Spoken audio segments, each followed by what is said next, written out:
Здравствуйте, дорогие подписчики! Сегодня у нас карта «Восьмерка кубков». Девиз этой карты — «Поиски любви». На переднем плане 8 золотых кубков. Они пирамидально расположены в 2 этажа. Первый составляет 5 кубков, второй — 3.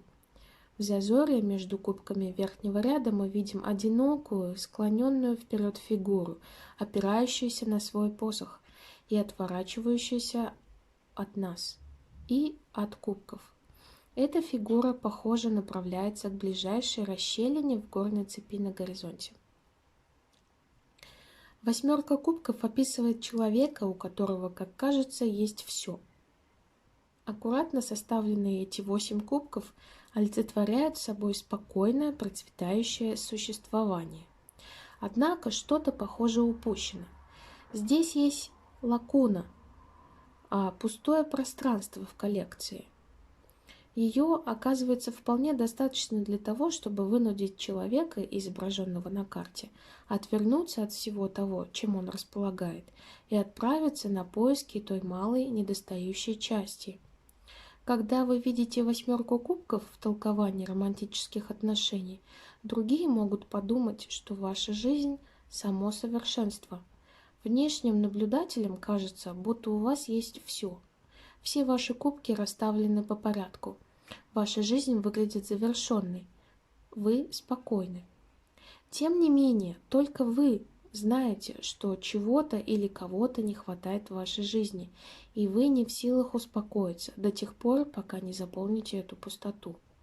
Вы знаете, что, желая большего, рискуете, но все равно решаетесь искусить судьбу. Почему вы отвернулись от всего, чем уже обладаете, ради погони за мечтой? Разве вам этого недостаточно? Ведь вы знаете, нет никакой гарантии, что все останется как есть, пока вы будете в поиске и в пути. Но из глубины сердца вы уже получили ответ. Да, всего этого вам недостаточно, без той малости, которой нет.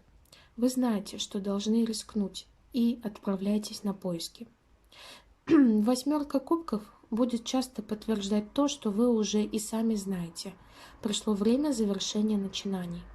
Вместе с тем, эта карта не дает никаких определенных советов. Если вы не знаете, как начать ваши поиски, вытащите другую карту для прояснения. А прежде чем раскрыть ее, задайте вопрос: как мне сделать этот первый шаг? Или что именно я должен сделать сейчас, впоследствии? Традиционно восьмерка кубков известна как карта недостижимого успеха. В астрологии она ассоциируется с первым десятком градусов рыб, где Сатурн стремится к единению с другими.